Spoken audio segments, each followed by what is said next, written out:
Pour votre information, l'Église catholique dont parle saint Augustin, vers l'an 380, signifie en latin l'Église universelle et non pas l'Église catholique romaine seulement. C'est elle qui est la véritable épouse du Seigneur et qui rassemble en son sein de toute la surface de la terre toute personne et de quelque dénomination chrétienne qu'elle soit, qui a accepté dans son cœur Jésus-Christ comme seul sauveur et qui l'aime comme son divin Seigneur. Livre 83 questions. Questions 57 à 59. Question 57. Des 153 poissons. Paragraphe 1. Tout est à vous, mais vous êtes au Christ, et le Christ est à Dieu. En commençant ici au chef suprême, on trouve 1, 2, 3, 4 objets. De même, il est écrit, le chef de la femme est l'homme, le chef de l'homme est le Christ, et le chef du Christ est Dieu. En comptant de la même manière, on trouve encore ici 1, 2, 3 et 4. Or 1, 2, 3 et 4 additionnés donnent 10. C'est pourquoi le nombre 10 représente bien la doctrine qui montre Dieu créateur et le monde créature. De plus, comme le corps une fois parfait et immortel est soumis à l'âme parfaite aussi et immortelle, que l'âme elle-même est soumise au Christ et le Christ à Dieu, non comme étant d'une nature différente ou étrangère, mais comme un fils à son père. Ce même nombre 10 exprime aussi tout ce que nous espérons pour l'éternité après la résurrection du corps.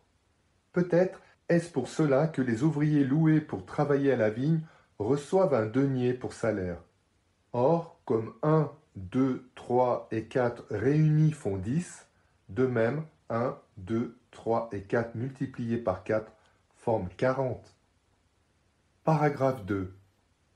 Si le nombre 4 désigne vraiment le corps, à raison de ces 4 éléments bien connus, le sec et l'humide, le froid et le chaud, et encore parce que la progression du point à la longueur, de la longueur à la largeur et de la largeur à la hauteur en constitue la solidité, qui est ainsi renfermée dans le nombre 4.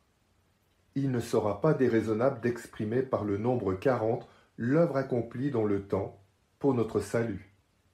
Quand le Seigneur a pris un corps et a daigné apparaître aux hommes sous forme visible. Car 1, 2, 3 et 4, qui désignent le Créateur et la créature multipliés par 4, c'est-à-dire figurés par le corps qu'a pris le Sauveur dans le temps, forment 40.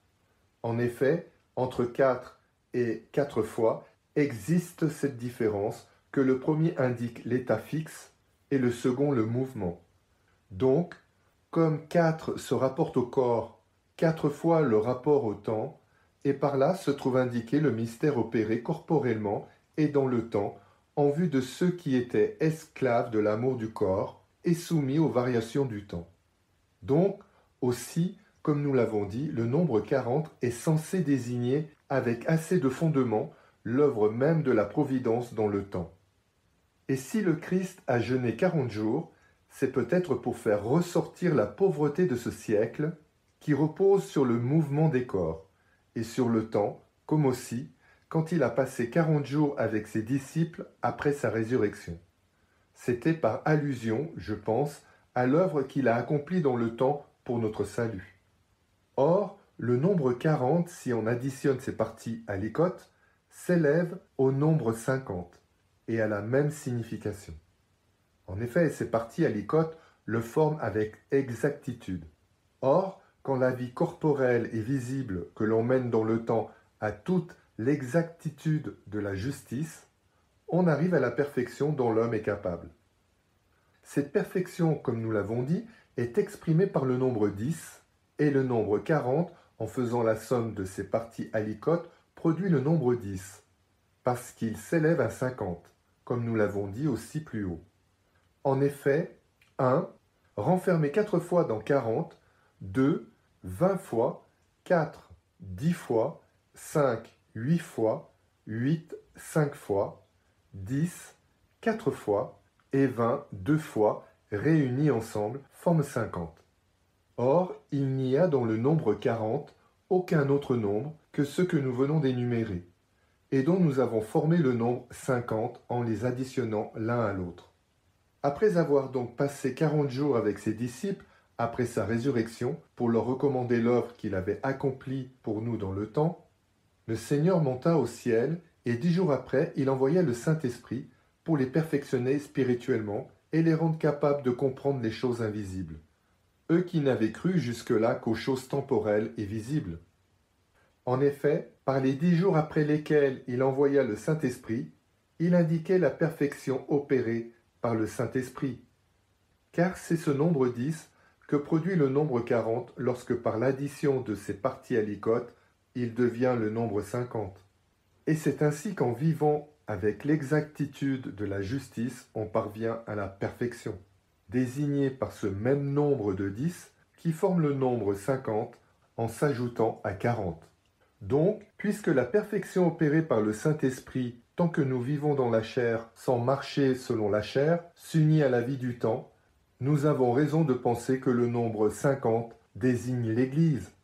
Mais l'Église déjà purifiée et perfectionnée, qui embrasse dans la charité la foi de la vie présente et l'espérance de l'éternité future, c'est-à-dire qui réunit le nombre 10 au nombre 40.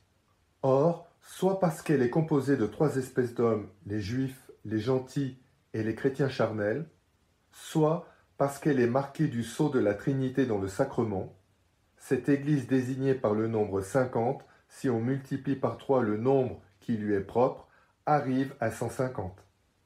En effet, 3 fois 50 font 150. Ajoutez-y 3, parce qu'il faut indiquer par un signe véritable, éclatant, qu'elle est purifiée dans le bain de la régénération. Au nom du Père, et du Fils, et du Saint-Esprit. Et vous avez 153. Or, c'est précisément le nombre des poissons pris dans le filet jeté sur la droite. Si on les dit grands, c'est parce qu'ils représentent les hommes parfaits, aptes au royaume des cieux.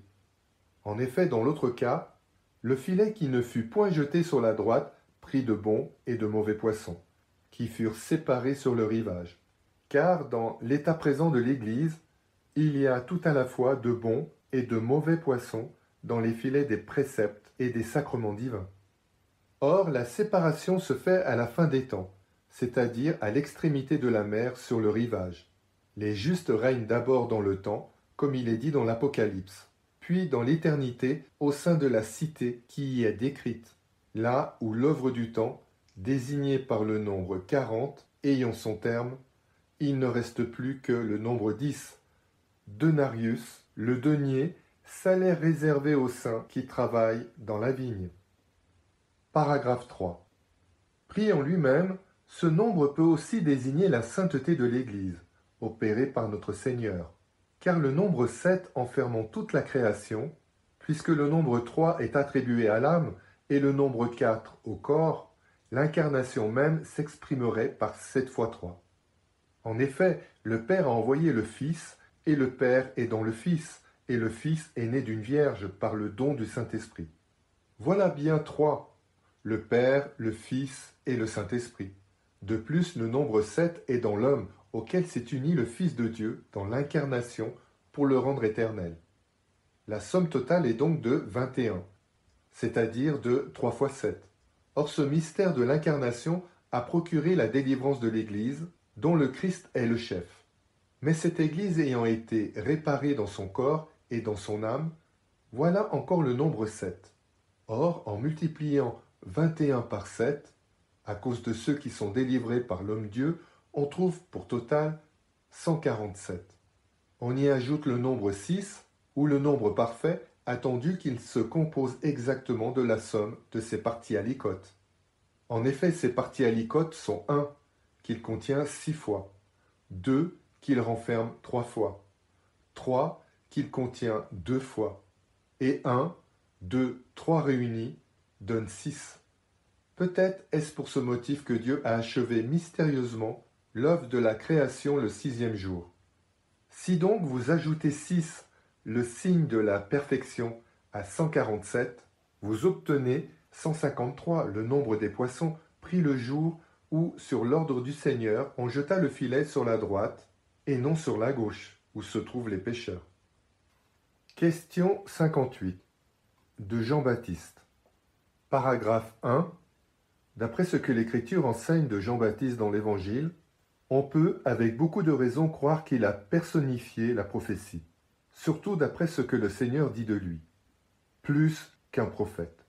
En effet, il représente toutes les prophéties relatives au Seigneur qui ont eu lieu depuis le commencement du genre humain jusqu'à l'avènement du Seigneur lui-même. Or l'Évangile est personnifié dans le Seigneur, but des prophéties, et s'étend par la prédication au monde entier depuis l'arrivée même du Seigneur. Mais ce qu'annonçaient les prophéties étant arrivées, celles-ci diminuent. Aussi le Seigneur dit-il, la loi et les prophètes ont duré jusqu'à Jean-Baptiste. Depuis, c'est le royaume de Dieu qui est annoncé. Et Jean lui-même, il faut qu'il croisse et que je diminue. C'est ce qui a été figuré par les jours où ils sont nés et par la manière dont ils sont morts. En effet, Jean naît à l'époque de l'année où les jours commencent à diminuer, et le Christ dans le moment où il commence à croître. L'un meurt décapité, c'est-à-dire diminué de la tête, l'autre est élevé sur une croix. Aussitôt donc que la prophétie personnifiée dans Jean a montré du doigt comme présent celui qu'elle avait annoncé dès le commencement du monde, elle commence à diminuer et la prédication du royaume de Dieu augmente. Voilà pourquoi Jean a donné le baptême de la pénitence, car c'est par la pénitence que finit la vie ancienne et que la nouvelle commence. Paragraphe 2. Or, ce n'est pas seulement dans les prophètes proprement dit, mais dans l'histoire même de l'Ancien Testament, que la prophétie élève la voix pour ceux qui la cherchent avec piété, et dont le secours divin facilite les recherches. Cependant, elle éclate surtout dans les passages figuratifs qui nous montrent Abel le juste mis à mort par son frère et le Seigneur par les Juifs. L'arche de Noé sur les eaux comme l'Église dirigée à travers le déluge de ce monde. Isaac conduit pour être immolé au Seigneur, puis remplacé par un bélier arrêté dans les épines, et comme crucifié. Les deux testaments rappelés par les deux fils d'Abraham, nés l'un de la servante, l'autre de la femme libre. Deux peuples représentés dans deux jumeaux, Ésaü et Jacob. Joseph persécuté par ses frères et honoré par des étrangers, comme le Seigneur persécuté par les Juifs et glorifié parmi les nations. Il serait trop long de tout rapporter en détail. Aussi l'apôtre conclut-il en disant « Or toutes ces choses leur arrivaient en figure, et elles ont été écrites pour nous, nous qui sommes à la fin des temps. » Or, en comparant le genre humain à un homme, la fin des temps, semblable à la vieillesse, est marquée par le 6e âge où le Seigneur est venu. Il y a en effet 6 âges dans l'homme, celui du berceau, l'enfance, l'adolescence, la jeunesse, l'âge mûr et la vieillesse. Or le premier âge du genre humain s'étend d'Adam à Noé, le second de Noé à Abraham, 2 époques bien distinctes et bien connues. Le troisième d'Abraham à David, suivant la division de l'évangéliste Matthieu. Le 4e de David à la transmigration de Babylone. Le 5e de la transmigration de Babylone à l'avènement du Seigneur. Le 6e doit s'étendre de l'arrivée du Seigneur à la fin des temps. C'est dans sa durée que l'homme extérieur, appelé aussi le vieil homme, s'use de vieillesse et que l'homme intérieur se renouvelle de jour en jour. Puis suivra le repos éternel figuré par le sabbat. C'est par la même disposition que l'homme a été créé le 6e jour à l'image et à la ressemblance de Dieu. De plus, personne n'ignore que la vie de l'homme devenu maître de lui-même s'appuie sur la connaissance et sur l'action. En effet, toute action faite sans connaissance n'a pas de but, et toute connaissance qu'elle suit par l'action est stérile. Mais le premier âge, que l'on a raison de croire incapable de se diriger, est livré aux 5 sens du corps, qui sont la vue, l'ouïe, l'odorat, le goût, le toucher. Et voilà pourquoi les 2 premiers âges du genre humain, son berceau en quelque sorte et son enfance, sont limités à 10 générations, car on double le nombre 5, puisque la génération exige le concours des 2 sexes. Aussi y a-t-il 10 générations d'Adam à Noé, et au temps de Noé à Abraham. Et ces deux époques forment, comme nous l'avons dit, le premier âge et l'enfance de l'humanité. Puis l'adolescence, la jeunesse et l'âge mûr, c'est-à-dire à partir d'Abraham jusqu'à David, depuis David jusqu'à la transmigration de Babylone, et depuis la transmigration de Babylone jusqu'à l'avènement du Seigneur, sont représentés par 14 générations. C'est le nombre 7 formé de la connaissance et de l'action ajoutée au nombre 5, celui des sens du corps, et qui se trouve doublé toujours à raison des deux sexes. Or la vieillesse comprend d'ordinaire autant de temps que les autres âges. En effet, comme elle est censée commencer à 60 ans et que la vie humaine peut se prolonger jusqu'à 120 ans, il est clair que la vieillesse peut durer autant que tous les âges qui l'ont précédée. On ne peut donc dire combien de générations comptera le dernier âge du genre humain, qui a commencé à l'arrivée du Seigneur et durera jusqu'à la fin des temps. Et c'est pour de bonnes raisons que Dieu a voulu nous en cacher le terme, comme il est écrit dans l'Évangile et comme l'atteste l'apôtre, quand il nous dit que le jour du Seigneur viendra comme un voleur dans la nuit. Paragraphe 3. Toutefois, les générations énumérées plus haut nous apprennent elles-mêmes que le genre humain a été visité au 6e âge par l'humble avènement du Seigneur. C'est cette visite qui a commencé à rendre sensible la prophétie qui était obscure pendant les 5 âges précédents. Et parce que Jean personnifiait en lui cette prophétie, comme nous l'avons remarqué déjà, il est né de parents avancés en âge, figure de la vieillesse du siècle où la prophétie commençait à se manifester, et sa mère s'est tenue cachée pendant 5 mois, car l'Écriture dit expressément « Élisabeth se tenait cachée pendant 5 mois ». Or, le 6e mois, elle est visitée par Marie, mère du Seigneur, et l'enfant tressaille dans son sein, comme si la prophétie commençait à se manifester dès le premier instant où le Seigneur apparaît dans son humilité, mais à se manifester dans le sein maternel, c'est-à-dire non encore avec assez d'évidence pour que tous la confessent comme éclatant au grand jour, ce qui, d'après notre foi, ne doit arriver qu'au second avènement du Seigneur, quand il viendra dans sa gloire, avènement dont Élie sera le précurseur, comme Jean le fut du premier. Voilà pourquoi le Seigneur dit « Élie est déjà venu, et les hommes lui ont fait bien des choses. » Et si vous voulez le comprendre, il est lui-même Élie qui doit venir. En effet, c'est dans le même esprit et dans la même vertu que l'un est déjà venu remplir l'office de précurseur et que l'autre viendra le remplir à son tour. C'est pour cela que l'esprit qui remplit Zacharie et le fait prophétiser annonce que Jean sera le précurseur du Seigneur dans l'esprit et dans la vertu d'Élie. Marie se retire après avoir passé 3 mois avec Élisabeth. Ce nombre me semble indiquer le dogme de la Trinité et le baptême donné au nom du Père, du Fils et du Saint-Esprit, pour purifier le genre humain par la grâce de l'humble avènement du Seigneur et l'élever au sein de la gloire du second avènement. Question 59. Des 10 vierges. Paragraphe 1. Entre les paraboles du Seigneur, celle des 10 vierges qui embarrasse ordinairement beaucoup ceux qui cherchent à la pénétrer. On a émis là-dessus des opinions qui ne sont pas contre la foi, mais comment faut-il l'expliquer dans toutes ses parties? Voilà à quoi nous devons nous attacher. J'en ai lu une exposition dans un de ses écrits qu'on nomme apocryphe, et qui cependant n'avait rien de contraire à la foi catholique. Mais en étudiant toutes les parties de cette parabole, l'explication dont je parle m'a paru inexacte. Je n'ose cependant la juger témérairement. Peut-être était-ce moins son inexactitude que mon défaut d'intelligence qui causait mes embarras. J'exposerai donc le plus brièvement et le plus exactement possible ce que je crois de plus raisonnable sur ce point. Paragraphe 2. Donc le Seigneur, interrogé en secret par ses disciples sur la fin des temps, leur répondit ceci parmi beaucoup d'autres choses. Alors le royaume des cieux sera semblable à 10 vierges qui, ayant pris leur lampe, allèrent au-devant de l'époux. 5 d'entre elles étaient folles, et 5 étaient sages.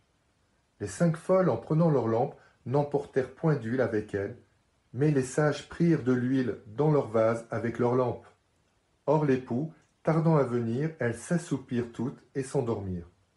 Mais au milieu de la nuit, un cri s'éleva. Voici l'époux qui vient, sortez au-devant de lui. Aussitôt, toutes ces vierges se levèrent et préparèrent leurs lampes. Mais les folles dirent aux sages, donnez-nous de votre huile, parce que nos lampes s'éteignent. Les sages répondirent disant, de peur qu'il n'y en ait pas assez pour nous, et pour vous, allez plutôt à ceux qui en vendent, et achetez-en pour vous. Or pendant qu'elles allaient en acheter, l'époux arriva, et celles qui étaient prêtes entrèrent avec lui dans la salle des noces, et la porte fut fermée. Enfin, les autres vierges arrivent aussi, disant, Seigneur, Seigneur, ouvre-nous. Mais l'époux, répondant, dit, en vérité, je vous assure que je ne vous connais point. Veillez donc, parce que vous ne savez ni le jour ni l'heure. Évidemment, l'admission de 5 de ces vierges, l'exclusion des 5 autres, indique la distinction des bons et des méchants. Mais si la virginité est honorable, pourquoi est-elle commune à celles qui sont admises et à celles qui sont exclues? Ensuite, que signifie ce nombre 5 de part et d'autre? Haute difficulté, que signifie l'huile? Et encore, pourquoi les vierges sages refusent-elles l'huile qu'on leur demande quand la jalousie est interdite à des âmes assez parfaites pour être reçues par l'époux, en qui personne n'hésite à reconnaître notre Seigneur Jésus-Christ, et cela quand elles doivent être miséricordieuses et disposées à donner de ce qu'elles ont, suivant l'ordre même du Seigneur, donne à quiconque te demande.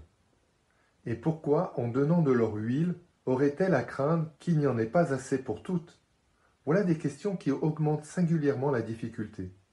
Du reste, le sujet considéré dans son ensemble exige qu'on prenne les plus grandes précautions pour que tout y concourt au même but, et que ce qu'on dit sur un point ne soit pas en contradiction avec ce qui se dit sur un autre.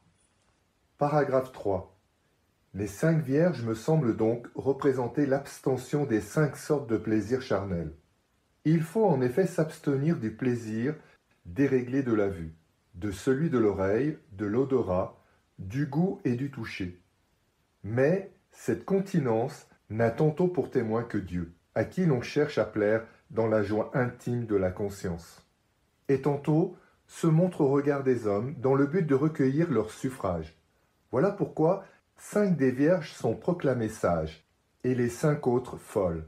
Toutes sont vierges cependant, parce que des deux côtés il y a continence, bien que parlant de principes différents.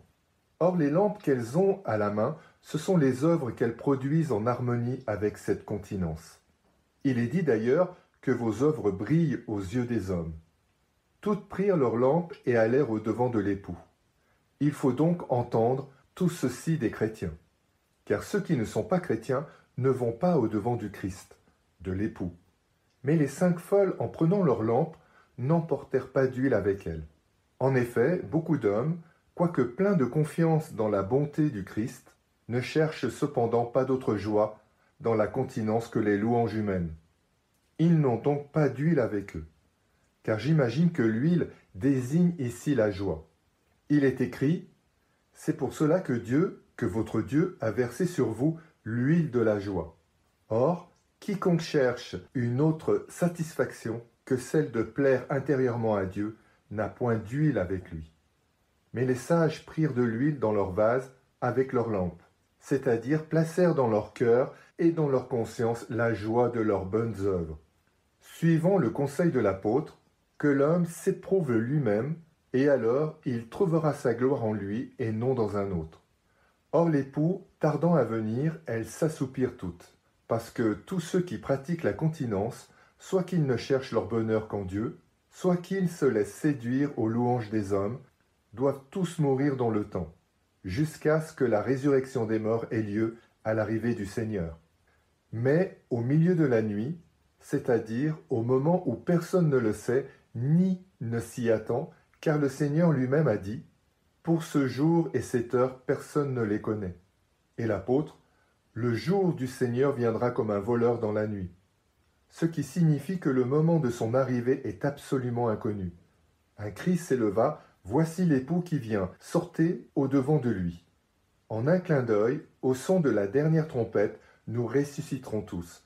Aussitôt, toutes ces vierges se levèrent et préparèrent leurs lampes, c'est-à-dire se préparèrent à rendre compte de leurs œuvres.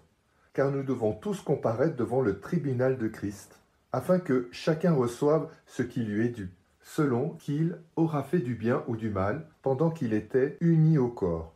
Mais les folles dirent aux sages, « Donnez-nous de votre huile, parce que nos lampes s'éteignent. » En effet, tous ceux qui règlent leur conduite sur les louanges humaines se trouvent sans appui dès qu'elles leur manquent, et par habitude, ils demandent toujours ce qui faisait leur joie. Sous les yeux de Dieu, qui lit dans les cœurs, ils ambitionnent donc les témoignages des hommes, qui n'en voient point les secrets. Mais que répondirent les vierges sages? De peur qu'il n'y en ait pas assez pour vous et pour nous. Chacun en effet rendra compte de soi-même. Le témoignage d'un autre ne sera d'aucune utilité devant le Dieu qui pénètre les replis du cœur. À peine aura-t-on assez du témoignage de sa propre conscience. Qui peut en effet se glorifier d'avoir le cœur pur? Voilà pourquoi l'apôtre dit « Pour moi, je me mets fort peu en peine d'être jugé par vous ou par un tribunal humain. Bien plus, je ne me juge pas moi-même. Si donc personne à peu près ne peut porter un jugement sûr sur son propre compte, comment juger autrui, alors que, pour savoir ce qui se passe dans un homme, il n'y a que l'esprit de cet homme. Allez plutôt à ceux qui en vendent et achetez-en pour vous. Il faut moins voir ici un conseil qu'un reproche indirect. En effet, ceux qui vendent de l'huile, ce sont les flatteurs, car en louant à tort et à travers, ils trompent les âmes, leur procurent des joies vaines et insensées, dans l'espoir de recevoir pour salaire soit nourriture, soit argent, soit honneur, ou quelque avantage temporel, vu que ceux à qui ils s'adressent ne comprennent pas cet avis du prophète. Ceux qui vous appellent heureux vous trompent. Mais il vaut mieux recevoir des reproches d'un juste que des éloges d'un pécheur. Le juste me corrigera par compassion, est-il écrit. Mais que l'huile du pécheur ne coule jamais sur ma tête. Donc, allez plutôt à ceux qui en vendent et achetez-en pour vous. C'est-à-dire, voyons maintenant à quoi vous serviront ceux qui vous vendaient des louanges et vous abusaient, au point de vous faire chercher la gloire humaine et non celle qui est selon Dieu. Or, pendant qu'elles allaient en acheter, l'époux arriva, c'est-à-dire pendant qu'elles se penchaient vers les choses du dehors et étaient en quête de leur joie accoutumée, vu qu'elles ne connaissaient point les joints intérieurs.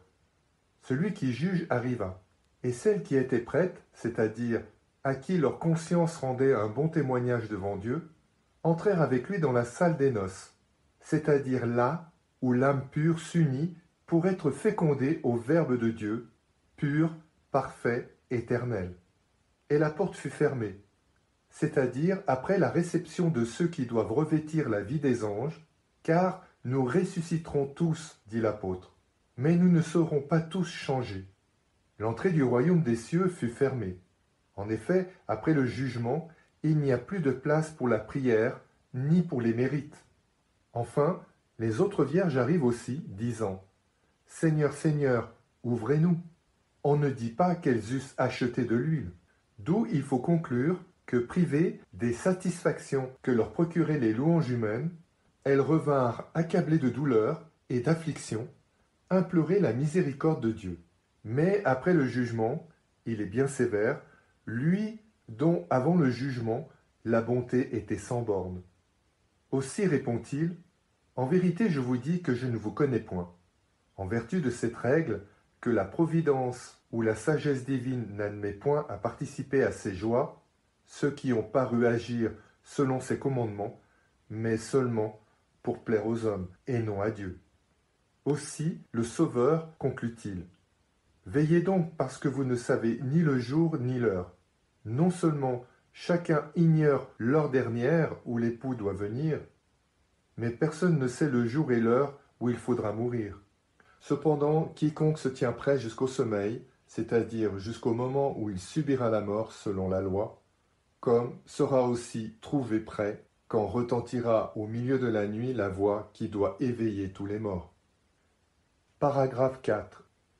Quant à ce trait que les vierges vont au-devant de l'époux, on doit, je pense, l'entendre en ce sens, que les vierges représentent l'épouse, comme si tous les chrétiens se rendant dans le sein de l'Église étaient comparés à des enfants se réfugiant chez leur mère, puisque c'est leur région qui forme l'Église, que nous appelons notre mère. Maintenant, l'Église estime fiancée une vierge qu'il faut conduire à la noce, tant que, bien entendu, elle se tient à l'abri de la corruption du siècle. Et elle se mariera dans le temps où, tout le genre humain ayant péri, elle sera à jamais réunie à son Dieu. Je vous ai fiancé, est-il écrit, à un époux unique, au Christ, pour vous présenter à lui comme une vierge pure, vous comme une vierge, en passant du pluriel au singulier, en sorte qu'on peut dire vierge au pluriel et vierge au singulier. Pourquoi parle-t-on de 5 ? J'ai exposé plus haut mon sentiment là-dessus. Maintenant nous voyons en énigme, mais alors nous verrons face à face. Maintenant nous connaissons imparfaitement, mais alors ce sera parfaitement. Or cette connaissance, même partielle et imparfaite, qu'on trouve dans l'Écriture et qui est pourtant conforme à la foi catholique, est le résultat du gage sacré que l'Église vierge a reçu dans l'humble avènement de son époux, de celui qu'elle doit épouser quand il viendra pour la dernière fois dans l'éclat de sa gloire, et qu'elle le verra face à face. Car comme dit l'apôtre, il nous a donné pour gage le Saint-Esprit. Ainsi, cette explication n'a rien de certain que sa conformité à la foi, et n'en contrarie aucune autre, pourvu que cette autre soit aussi conforme à la foi. Fin de la question 57 à 59.